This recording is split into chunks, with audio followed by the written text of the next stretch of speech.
খুলনা বিশ্ববিদ্যালয়ের উপাচার্য অধ্যাপক ডক্টর মাহমুদ হোসেন পদত্যাগ করছেন।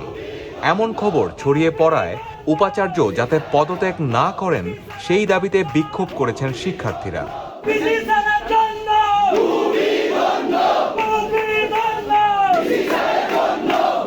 তোমরা যে বিষয় নিয়ে এসছো, আমি তোমাদের সাথে তোমাদের এই অনুভূতির সাথে এটা আমার মনে করি যে আমার শিক্ষকতার জীবনে অনেক বড় প্রাপ্তি এবং প্রশাসনিক জীবনেও অনেক বড় প্রাপ্তি। ভাইস চ্যান্সেলর হিসাবে দায়িত্ব পালন করেছি। শিক্ষার্থী আমার ক্লাসেও আমি তোমাদেরকে অনেকেই পড়িয়েছি।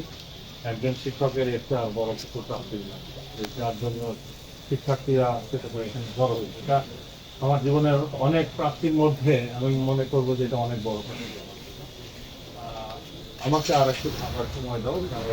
তোমরা হয়তো ভাবছো যে পাঁচটা মাহমুদ ভাইস চ্যান্সেলর, সুতরাং ওনার নিজানে কোনোভাবে না যাওয়ায় এইটা তোমরা কম্প্রোমাইজ করো, এই জায়গাটা তোমরা কম্প্রোমাইজ করবে না, এরকম তোমাদেরই কম্প্রোমাইজ আছে। এখন এই জায়গাটা হতে গেলে যে জিনিসটা প্রয়োজন সেটা হচ্ছে আমি একা না, আমাকে যে পার্সন হয়তো দেখছো যে আমি একজন ইন্ডিভিজুয়াল মানুষ, কিন্তু আমার এই কাজের সাথে lot of people they are involve.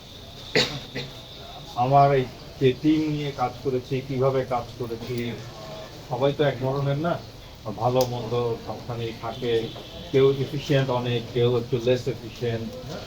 তো সব কিছু মিলে আমার টিমের সাথে বসবো আমি, উঠে তারপরে তোমাদের সিদ্ধান্ত দেবো। যতক্ষণ না বসছে ততক্ষণ আছি। তবে যেহেতু স্যার আপনি একটা সুযোগ পেয়েছেন যে যারা আপনার সাহসিকতা নেতৃত্বে ইউজ করে আপনার জীবন আপনার পিছনে অনেক কর্তব্য করছেন, সেগুলো রদ্দগত করে আপনি যদি চান তাহলে কিন্তু সকলে একটা সুন্দর একটা সিন্ডিকেট, সব লোকদের নিয়ে সাহসী লোকদের নিয়ে একটা সুন্দর সিন্ডিকেট গঠন করার মাধ্যমে আমাদের যেটা ক্যাম্পাসের উন্নতি হচ্ছে সেই উন্নতিতে স্যার আরো আগে যাবে স্যার।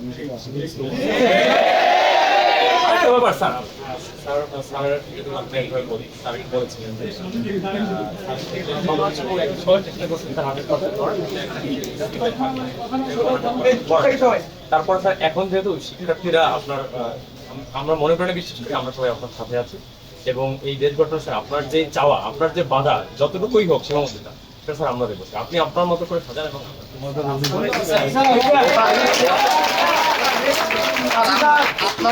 আপনার সাথে যে বাক স্বাধীনতা বা আপনাদের ডিসিশন মেকিং এর স্বাধীনতা, এই স্বাধীনতার ক্ষেত্রে যদি কোনো দলীয় বা কোনো অন্য কোনো অপশক্তি স্যার আপনার বাধা দেয়, আপনি মনে রাখবেন স্যার আপনার পিছনে ক্যাম্পাসে 7,000 স্টুডেন্ট আছে। আমরা চাই স্যার আপনি স্বাধীনভাবে আপনার ডিসিশন নিয়ে সিদ্ধান্ত নেন। স্যার আমরা আপনাকে বিশ্বাস করি স্যার, আমরা চাই যে আপনার স্যার যেটা ভালো হবে স্যার, আমরা আপনাকে সম্পূর্ণ বিশ্বাস করি। আপনি আপনার পূর্ণ স্বাধীনতা মতো ডিসিশন নিয়ে স্যার আমাদেরকে জানাবেন, কিন্তু আমাদের একটাই কথা, আমরা স্যার আপনাকে হারাতে পারবো।